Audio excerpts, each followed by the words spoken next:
Ya, selamat siang. Di sini saya akan mempresentasikan salah satu mata kuliah yakni Bahasa Indonesia. Sebelum saya melanjut ke pembahasan, saya ingin memperkenalkan nama saya. Nama saya Irinius Kabelan, kelas 1A1, Ilmu Sosiastri. Sekolah Tinggi Pembangunan Masyarakat STPM Santa Ursula ND. Di sini saya akan menjelaskan dua bagian dalam pembahasan saya ini, yakni pada bab pertama yaitu tata tulisan atau ejaan, dan pada bab kedua yaitu sinonim dan akronim.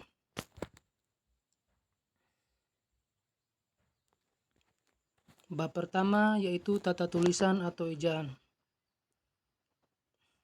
Tata tulisan atau ejaan menurut Kamus Besar Bahasa Indonesia atau KBBI adalah kaidah cara menggambarkan bunyi-bunyi, kata, kalimat, dan sebagainya dalam tulisan huruf-huruf serta penggunaan tanda baca. Berkaitan dengan itu, tata tulis meliputi pemakaian huruf, penulisan kata termasuk penulisan kata atau istilah serapan, dan pemakaian tanda baca. Dua hal yang perlu kita perhatikan dalam penggunaan bahasa yaitu bahasa Indonesia yang baik dan bahasa Indonesia yang benar. Bahasa Indonesia yang baik adalah bahasa Indonesia yang penggunaannya disesuaikan dengan situasi komunikasi. Sedangkan bahasa Indonesia yang benar itu sendiri digunakan sesuai dengan kaidah bahasa Indonesia.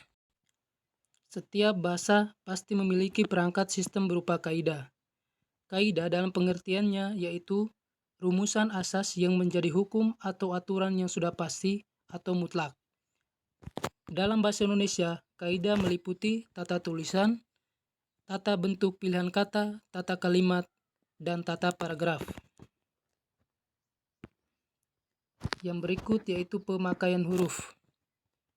Dalam buku pedoman umum ejaan bahasa Indonesia yang disempurnakan telah diatur penggunaan huruf, baik huruf biasa, huruf kapital, maupun huruf miring. Di samping itu, diatur pula pemenggalan kata yang tidak dapat dilepaskan dengan penggunaan huruf. Huruf dalam bahasa Indonesia sendiri terdiri atas dua, yakni huruf konsonan dan huruf konsonan ada 26 huruf dan huruf vokal ada 5 huruf. Begitu pula dengan hubungan huruf-huruf dalam bahasa Indonesia yang masih banyak ditemukan kesalahan penggunaan seperti kata-kata berikut yang tergolong baku dan tidak baku. Di sini ada dua bagian. Pada bagian ini kata tidak baku dan di sebelah sini kata baku. Kata tidak baku contohnya bakti. Kata bakunya yaitu bakti, tidak menggunakan huruf H. Yang kedua yaitu kata batin. Kata bakunya yaitu batin, tidak menggunakan huruf H juga. Yang ketiga yaitu kata dharma. Kata bakunya itu dharma, tidak menggunakan huruf H. Yang keempat yaitu Ramadan. Kata bakunya yaitu Ramadan, tidak menggunakan huruf H. Yang berikutnya yaitu hadis. Hadits.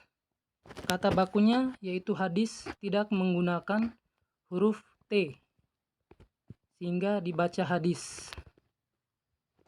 Yang berikutnya yaitu adzan. Kata tidak bakunya yaitu adzan dan kata bakunya yaitu azan, dia tidak menggunakan huruf D sehingga dibaca azan. Yang berikutnya nomor 3, dipakai sebagai huruf pertama unsur nama jabatan dan pangkat yang diikuti nama orang atau yang dipakai sebagai pengganti nama orang tertentu, nama instansi atau nama tempat. Contohnya Wakil Presiden Muhammad Hatta, Prof. Dr. Andus Muhammad Yamin, SH.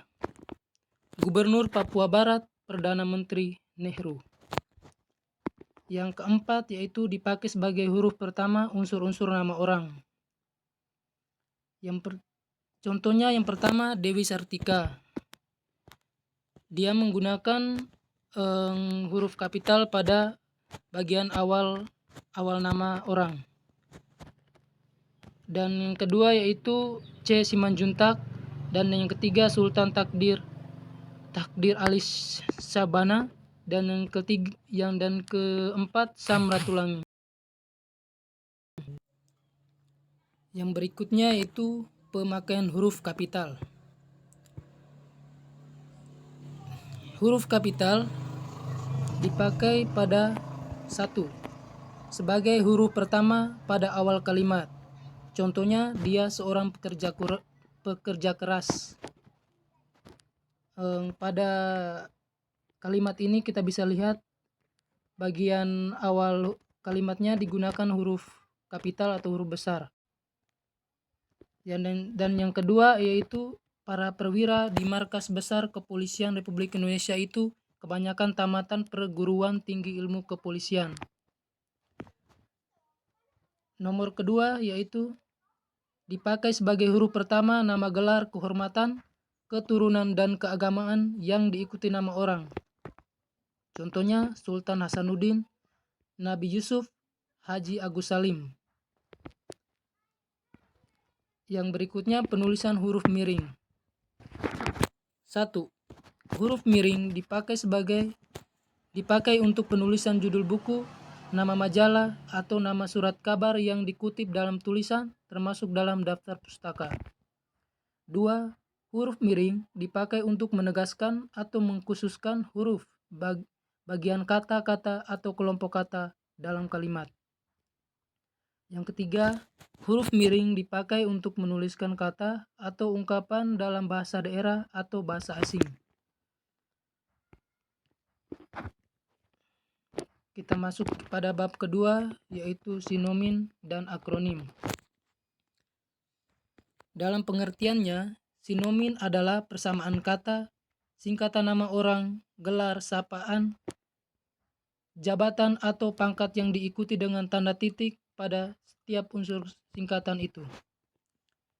Contoh kata kalimat sinonim yaitu A.H. Nasution, singkatannya kepanjangannya Abdul Haris Nasution. Yang kedua H. Hamid, kepanjangannya Haji Hamid. Yang berikutnya yaitu pengertian dari akronim. Akronim sendiri adalah kependekan yang berupa gabungan huruf atau suku kata. Akronim nama diri yang terdiri atas huruf awal setiap kata ditulis dengan huruf kapital tanpa tanda titik. Contohnya BIG, Badan Informasi Geospasial. Yang kedua BIN, Badan Intelijen Negara. Dan yang ketiga LIPI, Lembaga Ilmu Pengetahuan Indonesia. Dan yang keempat EAN, Lembaga Administrasi Negara. Akronim nama diri yang berupa gabungan suku kata atau gabungan huruf dan suku kata dari deret kata ditulis dengan huruf awal kapital. Contohnya kata Bulog, Badan Urusan Logistik. Dia menggunakan huruf kapital pada bagian awal kalimat. Dan yang kedua yaitu Bappenas, Badan Perencanaan Pembangunan Nasional. Ini juga menggunakan huruf kapital pada awal kalimat. Sekian dan terima kasih atas waktu yang diberikan sehingga selesai sudah hasil presentasi saya hari ini. Terima kasih.